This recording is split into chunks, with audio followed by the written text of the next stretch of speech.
He is chairman of FFAI.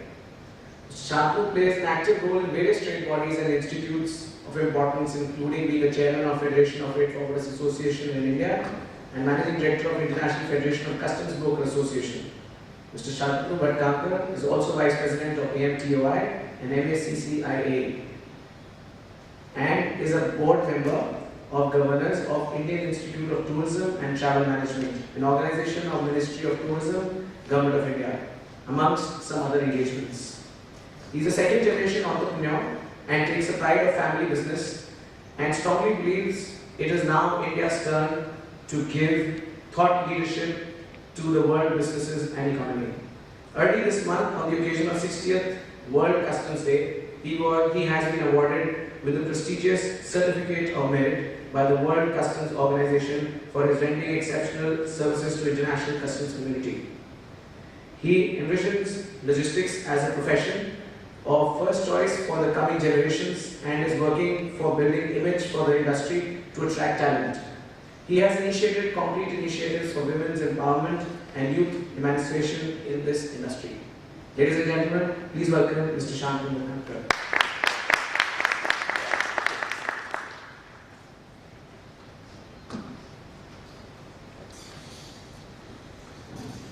Good afternoon. I think I will straight away come to the point because I am the last speaker. We certainly as Federation or FFAI appreciate this initiative of ACFI. Why are we here? I can assure you none of us are here to sermonize, neither are you to listen to sermons. I think we are here to achieve something, take home something, and we have to find something actionable. If we want repeat audience for the next events, definitely we will have to identify actionable points and start working on them. I can also assure you, much as we complain, we are all doing reasonably fine. We are doing okay, otherwise we won't be here. But of course, all of us, we want more. We have challenges, we have differences, but we are willing to change and we are willing to lead the change. I think people over here are not here as a passive bystanders, but we are here to make the change we want. We are not here for somebody else to do it for us. And I can assure you, unless all of it is true, we can't do anything. We are wide spectrum of stakeholders here. And in fact, customers, employees, I don't need to list the issue. I think one of my co-panelists has already done that. But I think the strength of ACFI is wide spectrum. And Ram Menon has already made a point that government expects us to speak in one voice, and we need to speak in one voice, and we need to find areas of commonality and come together. Air cargo has a lot of contributions to the industry. Yes, unless we are proud of what we do for the global economy and for the country, we won't be able to carry out the profession for too long. This is a big list and I don't really need to read out the list. Yes, air cargo competes with other modes. Ocean, fixed time arrival, fixed time departure. There are some close haul destinations like Dubai, for example, Colombo, or even Europe. Transit time is 10 to 12 days. If air takes 7 days or 8 days, customers won't prefer air cargo. So there is a competition. Multimodalism has developed a lot, and multimodalism does offer very reliable solutions, not just sea air, even multimodalism with other modes, ocean and railroad. With green initiatives, increasingly there are going to be challenges for air cargo because it's a fuel expensive mode. World is going paperless, and lot of people who depended on newsprint, newspaper and magazines are finding it challenging. There is within amongst us also there is a competition where courier mode versus cargo mode. There are many studies, lot of statistics. In fact, Ministry of Civil Aviation did a very good study and have come out with a good paper. We have taken some statistics from it. There are varied interests and many views, and we are different stakeholders, so our interests are different. So essentially right here, like a workshop, not like a seminar. We should find a meeting point, we should find a way forward, a strategic way forward, and we should talk in one voice with all the authorities, and we should also amongst ourselves build a strong cohesive force. Yes, if you take on overall basis, for our last 15 years, air cargo has done considerable well. The growth for both domestic and air has been quite good. These studies are available on website for download. We don't need to go in detail, but I think an increase of this kind has certainly been a good impact on those engaged in this activity. Our air freight to GDP ratio also has doubled in last 2 decades, which is again a very good indicator of becoming a strong economy and a healthy air cargo sector. More than 1/3 of value of goods move by air, so that's the important. The importance of air cargo is not just in the tonnage that is carried, it is the value of cargo. It is the importance of that value. Sometimes the emergency spares, the importance is not higher than the cost of the goods or value of cargo. So essentially, the forecast will continue to be good and we can see a very robust growth for next 20 years. In as much in next 20 years, it will grow more than 7 times, almost 8 times. Dwell time, I think my colleague has studied that quite well and he has made very detailed presentation, and we are far behind in dwell time. I think this is one area again we have to come together and work, because ease of doing business and efficiency factor or logistics performance index are largely impacted by dwell time. But there is a reality check for us. Much as we think big, for our size of country, India's GDP is very similar to Mexico. If you take the most industrialized state, which is Maharashtra, our size of economy is that of Qatar. So I think we have a long way to go. But why still people are talking to us? In fact, if we see, Mexico takes a lot more interest in India than we take in Mexico. The reason is people expect we have a brighter future. We have youth. All the indicators, I think future indicators, future factors are in our favor. That's why people are looking towards us. We saw that when 5 years back we talked that 2-digit growth was easy. Very shortly we saw it's not so easy unless the reforms move at faster pace. Unless, infrastructure is expected to grow twice at the pace of growth of economy. If that doesn't happen, the regulations has to change with faster pace. If that doesn't happen, we are not going to have double-digit growth. And we are going to lose the advantage of the biggest working population which we will have by 2030. The advantage of having young working population will be lost. We also need to focus on second-tier cities which are going to be the centers of growth and excellence. We see that garment market has shifted to Bangladesh. Why not Patna? Why not Bihar, where there is a big need for employment? I think the development over there should have been there. What we will discuss right now, and the greater participation should be from the floor, is the way forward issues. We'll look for challenges, we'll look for how globalization has affected us, regulations, technology, infrastructure, and above all, there was a very shocking statistics which I think people have failed to catch up. I was with Chief Commissioner Nhava Sheva in the last week. And Nhava Sheva handles about 60% of ocean cargo, and I think they collect about 50% of custom duty. 87% of customs duty at Nhava Sheva comes from traders. Only 13% comes from manufacturing sector. Yes, one of the reasons for that is manufacturing sector has a lot of exemptions, duty exemptions. Nonetheless, by value also 55% of goods are of traders and only 45% are of manufacturers. So that actual users import has been diluted. When manufacturers import gets diluted, manufacturing sector is showing slowdown, and which we have seen. We largely need to focus. If air cargo has to grow, our manufacturing sector has to grow. If there is no cargo and no growth in it, irrespective of what we talk and what we do. If there is no cargo, there is no industrial activity, we have no reason to exist, let alone be growing. I think this is one of the strongest area we need to focus, and that's where customer participation is critical. The challenges we have are basically global economy is slow, what we do. In fact, when we have such difficulties, we have to work harder. The infrastructure has to be world class. In fact, when the economy, everybody is doing well, economy is growing, there is some room for inefficiency. There is some room for complacency. But situation as it stands, we don't have any luxury of complacency and luxury of doing things tomorrow.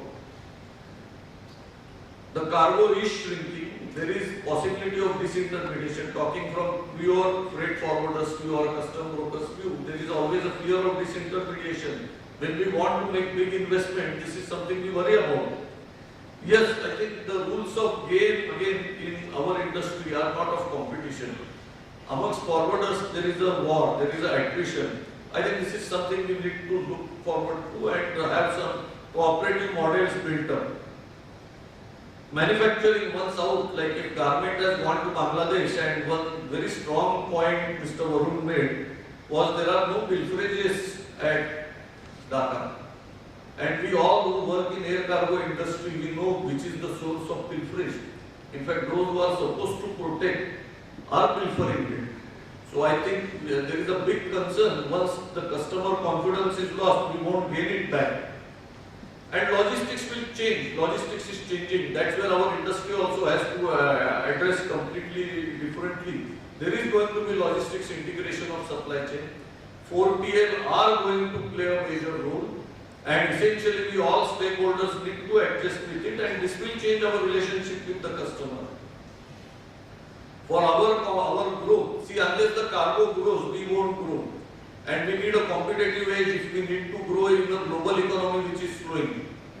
We need adequate and efficient logistics infrastructure. Dubai is a case in point. Singapore is a case in point. They have invested 10 years ahead of requirement. And because they have infrastructure, they have grown. They have not created infrastructure to support the growth. I think this is a model now we can't ignore, and essentially the growth has to come from all sectors. Planning, we have to plan ahead of time. Ease of doing business has to improve. Those of us who prospered on difficult business, custom brokers actually prospered on custom clearance being difficult. But post-liberalization, we realized that that prosperity was minuscule. After liberalization, when volumes grew, the business grew, we are seeing numbers and we never imagined, let alone we expected. So I think ease of doing business is good for all of us. And I would also say that our costs have to be competitive. Many stakeholders over here, our costs are not competitive. We are working on trained workforce. Reliability and predictability in pharmaceutical, you brought up that point extremely well. The customer doesn't listen to us. They say, a lot of our customers who have been close to us for 25 years or 50 years, they say, I may listen to you, but my customer doesn't listen to you. Listen to us. And it has to be a pan-national initiative. No longer we can have sectoral initiatives. Much as we have segmental initiatives like what forwarders do, what custodians do, what regulatory authorities do.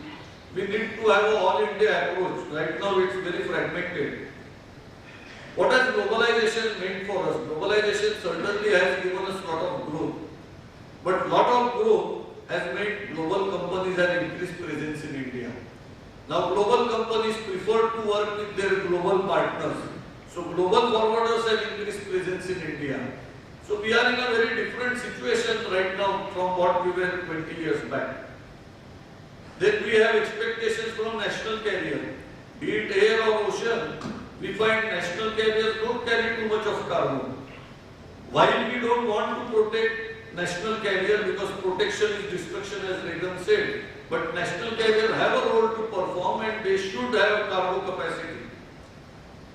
SME as a backbone of economy. This is a presentation I made to World Customs Organization. In fact, first time in history of 60 years, World Customs Organization allowed the private sector to make presentation to their permanent technical council.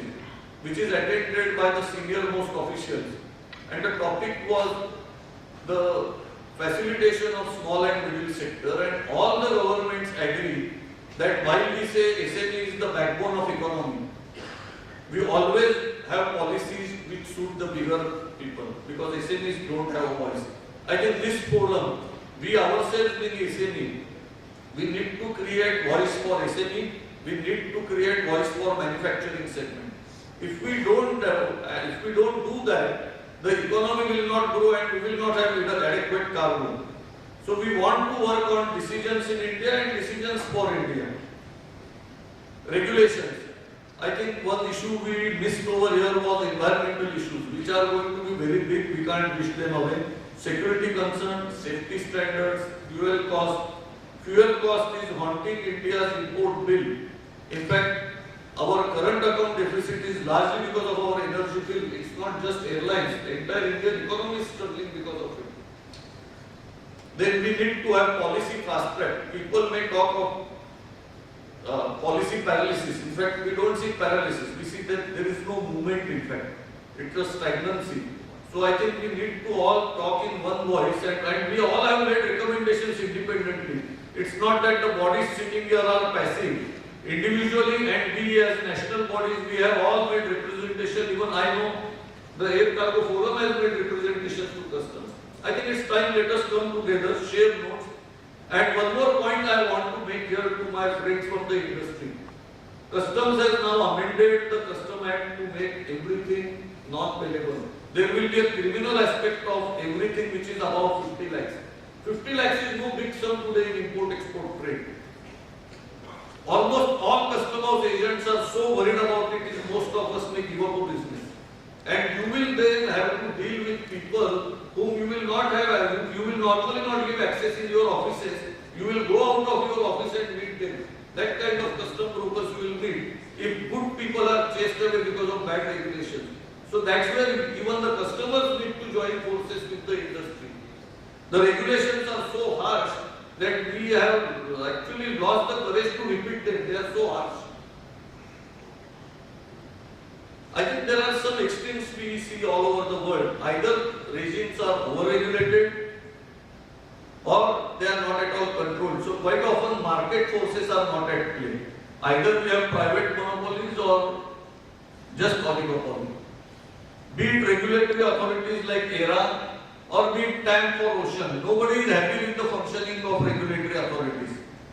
In fact, they say that in 90% of cases, court cases, both the parties are unhappy with the decision.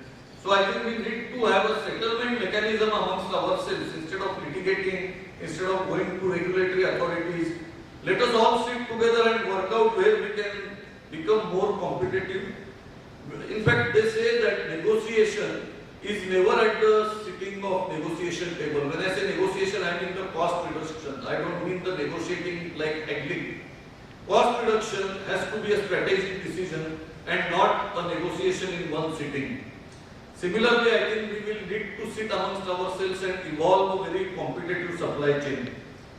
Technology, I think one of the great initiatives I heard is very encouraging that we will have paperless delivery order. I think that will save not just paper, that will save a lot of travel time, lot of cost that is associated with travel. E-freight, e-airway bill, uplift are such initiatives. In fact, one area we are seriously lacking, and we have been raising in many forums, is community system.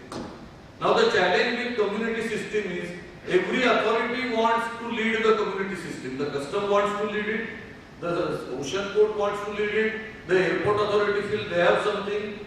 Commerce Ministry came out with the idea that they would lead the community system, and though most of them are electronic, coming on common platform is minuscule.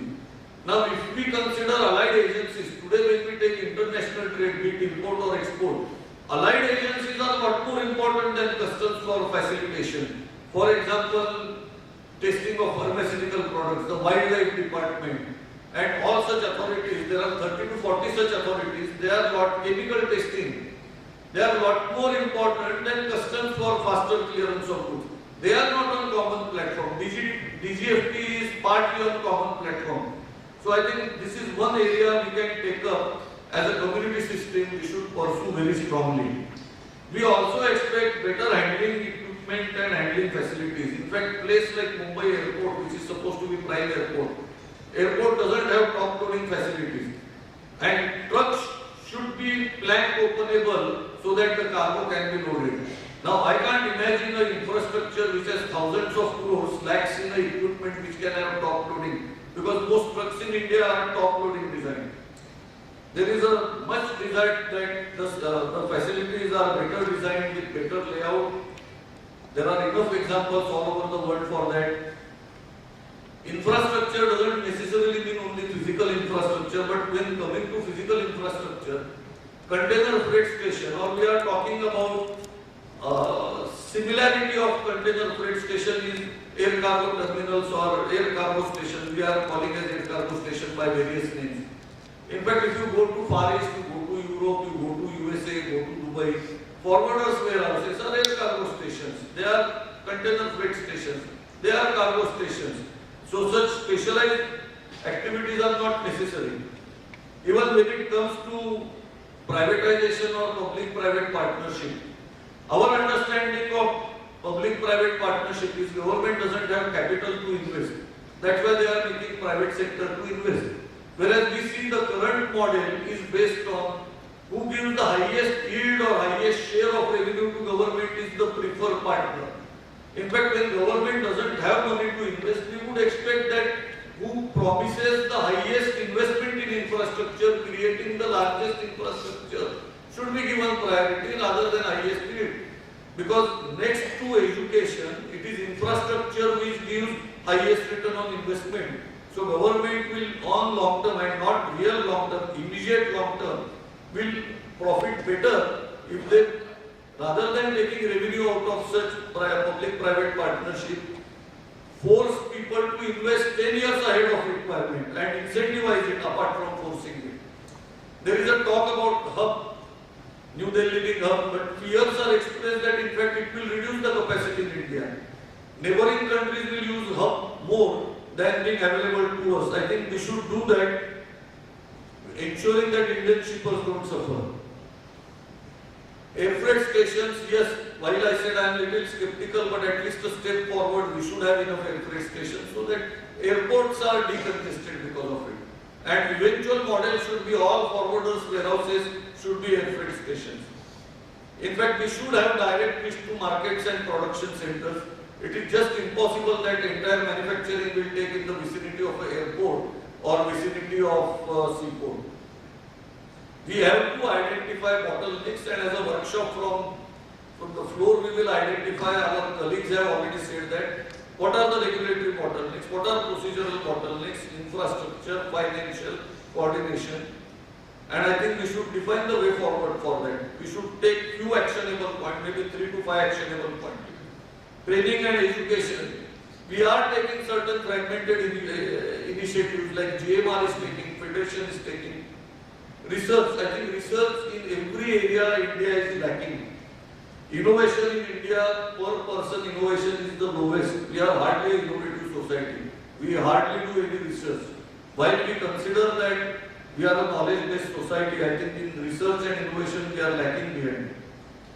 From airlines, what we expect is long-term policies, consistent pricing, coherent pricing, something which customers can understand, we can understand, and there is an overemphasis on surcharges, which makes things opaque. Transparency helps everyone.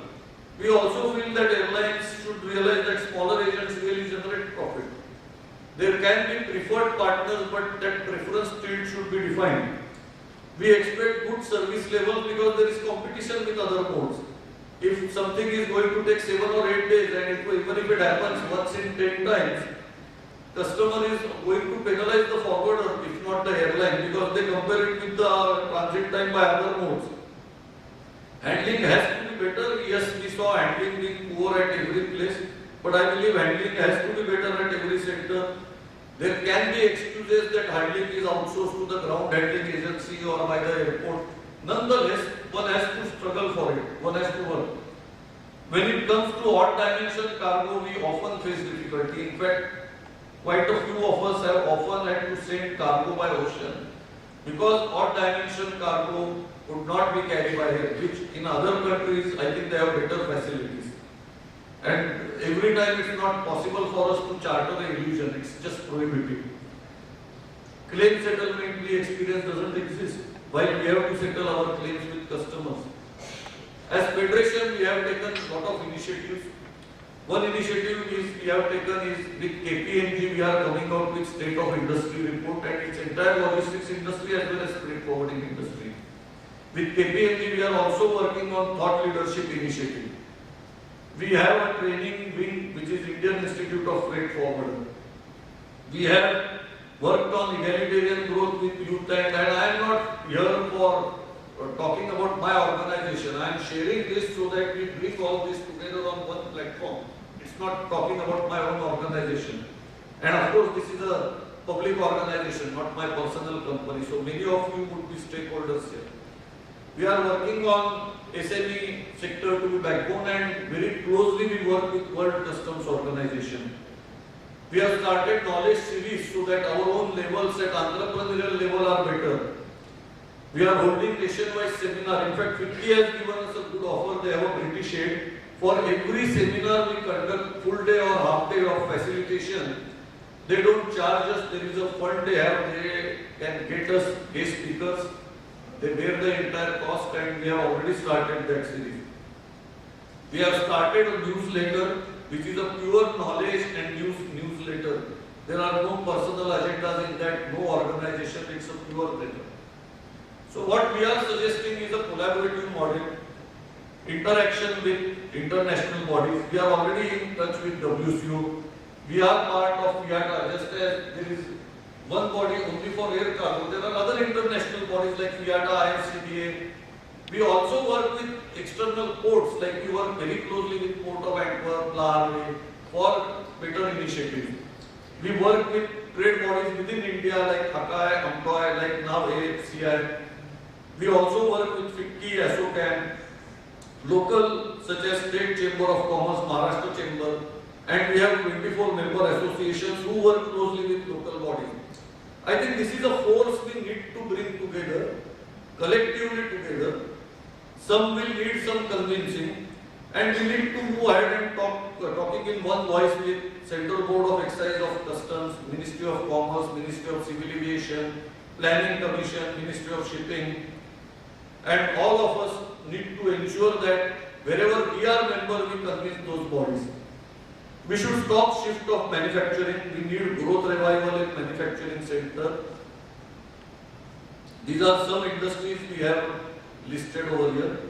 So once again, I appreciate the initiative of AFCI, and our hope is this is going to be sustained, regular, structured, and after every program we will have a follow-up action, and essentially we look for proliferation into bigger areas and larger stakeholders coming into it. Thank you.